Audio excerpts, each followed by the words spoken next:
Ekonomi konstitusi itu ada di tengah, tidak ikut sistem otoriter, komunis, tapi juga tidak mau masuk ke dalam sistem kapitalisme ugal-ugalan.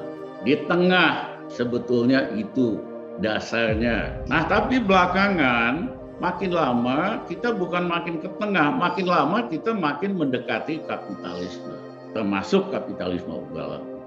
Hari ini lebih gawat lagi, masuk ke sistem ekonomi oligarki. Apa sih itu oligarki? Pada dasarnya dikuasain oleh sebagian kecil orang saja yang menguasai ekonomi, menguasai politik di satu tangan. Itu yang namanya oligarki.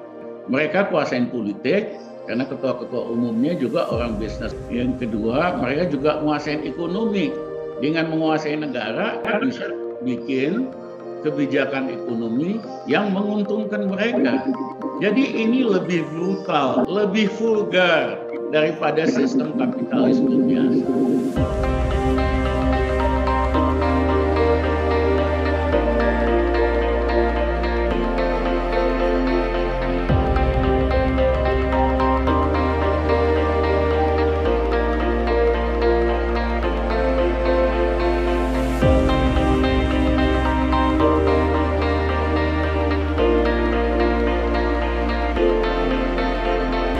Assalamualaikum warahmatullahi wabarakatuh. Waalaikumsalam. Hari ini sebetulnya kesempatan besar buat Mas Syubi. Karena tingkat kepercayaan pada partai politik sangat-sangat rendah. Kenapa? Istilahnya Heri tadi, saya gunakan istilah kondisi hari ini, itu kayak klub bola, United Oligarchy. Oligarki yang gabung semua. Pengusaha merangkap penguasa. Dua-duanya pekerjaan mulia. Pengusaha pekerjaan mulia, penguasa pekerjaan mulia. Tapi begitu digabung dia, Indonesia hancur, rusak, ya kan, jadi makanan untuk yang makin kaya. Gitu.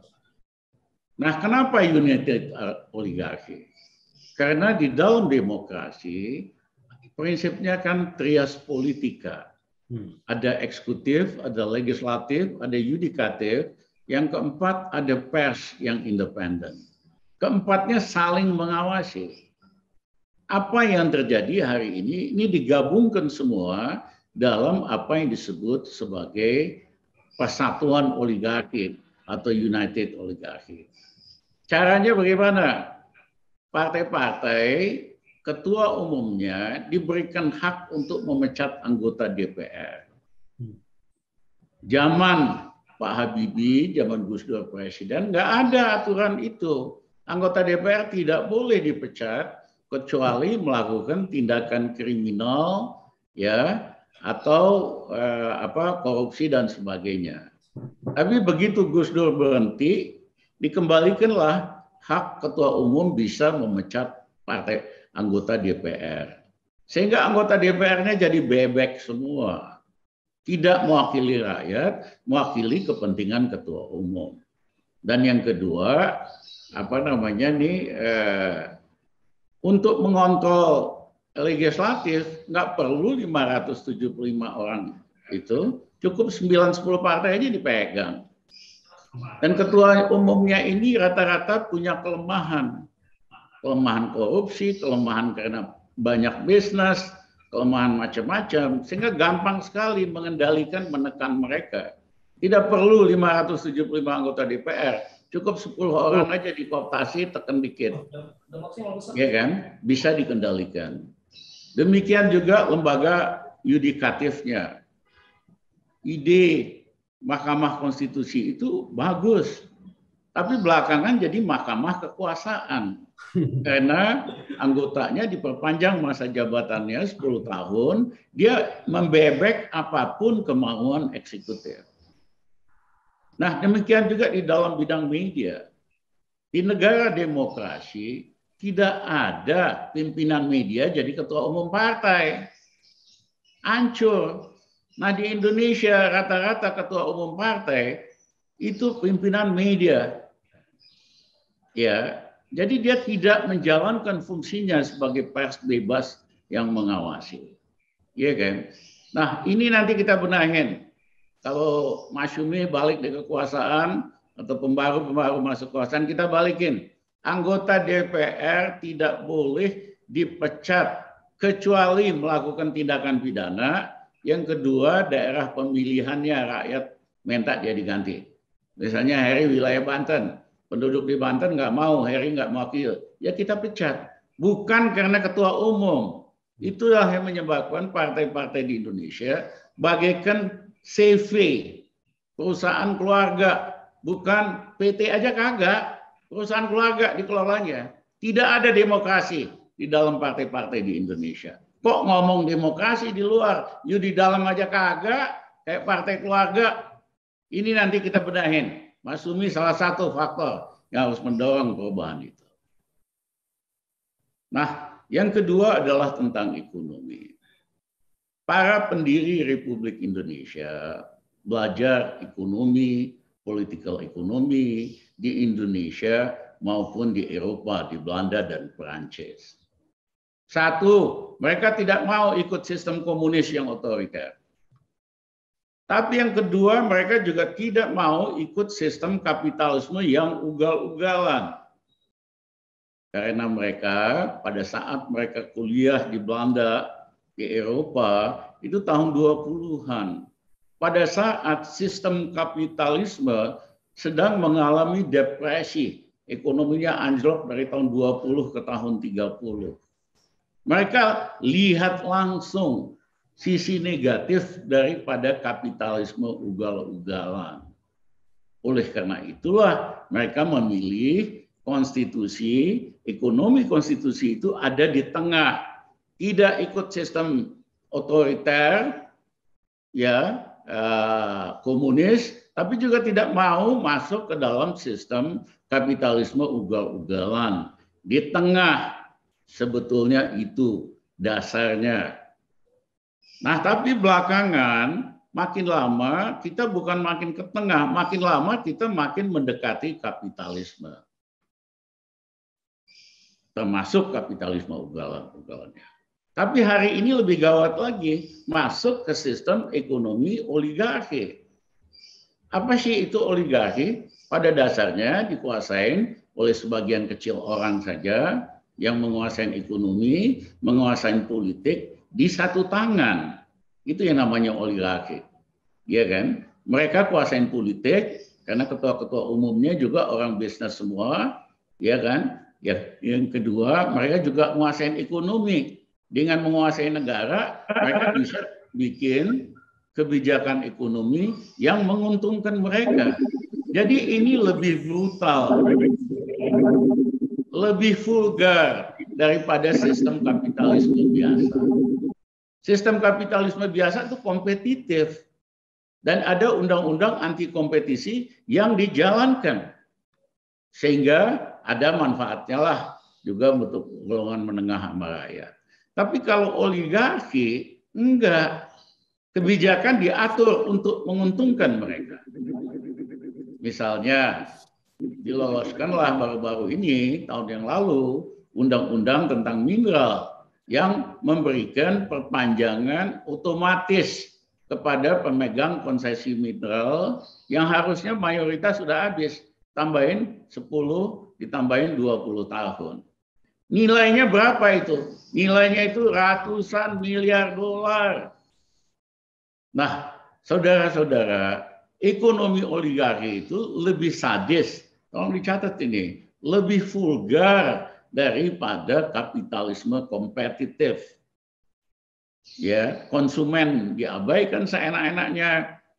Ya kan, di dalam kapitalisme kompetitif konsumen dilindungi. Tidak boleh monopoli yang brutal dan oligopoli brutal. Ada undang-undang kompetisi yang dijalankan.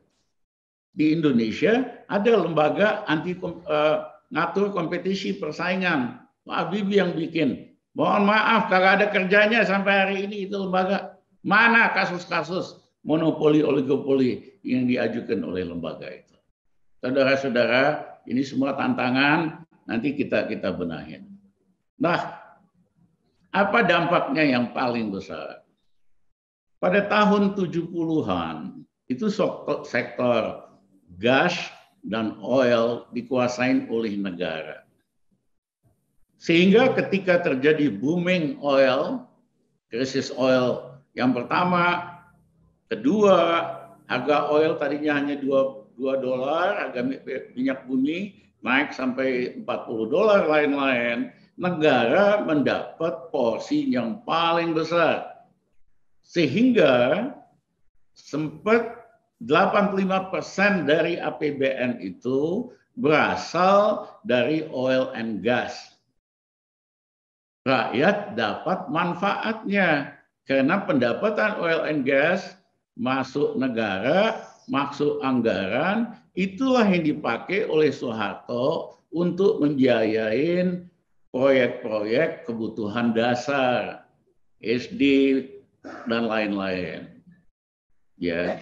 Tapi hari ini kepemilikan di sektor pertambangan dan sumber daya alam lain dikuasai oleh swasta. Padahal Undang-Undang Dasar kita mengatakan itu milik rakyat yang dikelola oleh negara. Bahwa kontraktornya swasta nggak ada masalah. Tapi bukan swasta pemilik sumber daya alam di Indonesia. Itulah yang terjadi. Kenapa? 1 tahun yang lalu harga batu bara hanya $60, belakangan naik sampai $200 lebih. Negara dapatnya kecil sekali. Nilai tambah terbesar disedot oleh pemegang konsesi. Demikian juga dengan emas, dengan nikel, dengan lain-lain. Rakyat dapat apa? Rakyat nyaris nggak dapat apa-apa. Bahkan royalti, setiap pengusaha batu bara itu harus bayar royalti ekspor. Dihapuskan oleh pemerintah ini yang pro oligarki, karena cukong-cukongnya kan oligarki batu bara. Akibatnya apa? Harusnya negara dapat 180-100 triliun dari royalti, kagak dapat. Kalau negara dapat 100 triliun, dia bisa subsidi agar harga listrik untuk rakyat nggak usah naik dalam 2 tahun yang akan datang. Jadi Bapak Ibu lihat di sini, oligarki ini lebih ganas, lebih buas dari kapitalisme biasa. Iya kan? Karena apa? Mereka juga ngatur kebijakan, pesan kebijakan kepada bonekanya. Ya, tolong bikinin undang-undang Omnibus Law.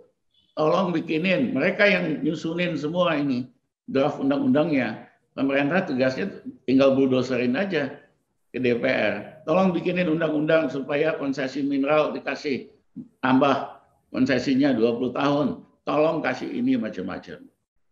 Jadi kita udah memasukin titik yang sangat berbahaya secara kalau dilihat dari undang-undang dasar kita.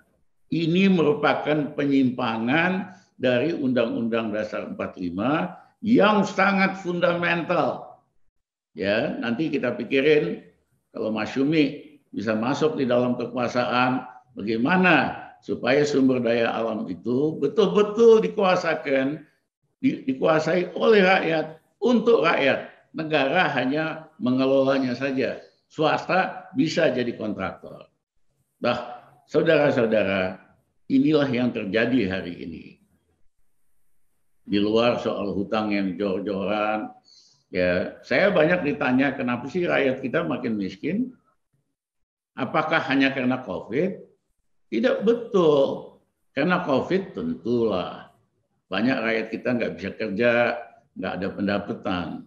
Tapi bukan hanya karena itu, karena uang yang beredar disedot oleh negara dengan cara menjual surat utang negara yang jor-joran. Ya, indikatornya sederhana. Dulu pertambahan kredit setiap tahun itu 15-18%. Itu yang mendukung pertumbuhan ekonomi 6%. Tahun lalu pertambahan kredit minus 3%. Bulan kemarin naik sedikit plus 1%. Itu artinya apa? Likuiditas yang ada disedot oleh negara yang ugal-ugalan ini, yang hutangnya saja untuk bayar bunga 370 triliun, untuk bayar pokok 400 triliun. Bunga sama pokok tahun ini 770 triliun. Untuk bayar bunganya saja harus minjem lagi. Ini pemerintah gali lubang tutup jurang, bukan gali lubang tutup lubang. Tapi masih ngaku pejabat ekonominya bahwa ekonomi dikelola dengan hati-hati, dengan apa namanya nih, dengan diligence, dengan konservatif. Ngomong kok gombal ya. Mohon maaf nih, saya pakai bahasa Jawa Timur. Yang diomongin itu gombal semua. Bagaimana you buat bayar bunganya aja harus minjem, you katakan pengelolaan fiskal bertanggung jawab. Ini banyak sekali dosen-dosen yang juga ngomong pengelolaan fiskal bertanggung jawab. Ini pengelolaan fiskal tidak bertanggung jawab buat ekonomi Indonesia dan generasi yang mendatang. Nah, apa yang terjadi? Bank, lembaga keuangan orang kaya, kalau naruh dia bunga uang di bank, yang dijaminkan cuma hanya 2 miliar per account. Bunganya pun kecil lah, 4%, kurang kali bahkan 2 antara 4%. Tapi kalau dia beli Sun, yieldnya, bunganya 6,5%. Resikonya 0 karena dijamin oleh negara. Itulah mengapa bank-bank yang punya uang, lembaga pensiunan, lembaga macam-macam, beli surat utang negara. Dia sedot uang yang beredar, likuiditas yang beredar, untuk menopang negara yang ugal-ugalan ini. Yang proyek nggak penting, dia bikin proyek. Nah, tetapi rakyat nggak ada uang beredar. Jadi walaupun COVID ini udah selesai, rakyat tuh nggak punya daya beli, karena uang kesedot ya oleh penjualan Sun ini.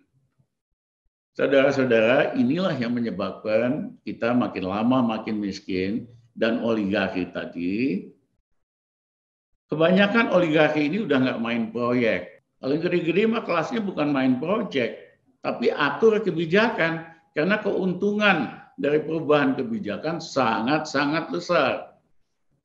Misalnya kalau proyek nih, ada yang dapat proyek udah gede lah 5 triliun. Untungnya kan cuma 10%, 500 miliar.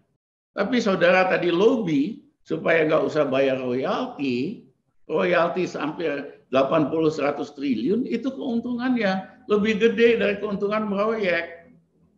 Perpanjangan konsesi tadi lebih gede dari lebih gede daripada keuntungan proyek.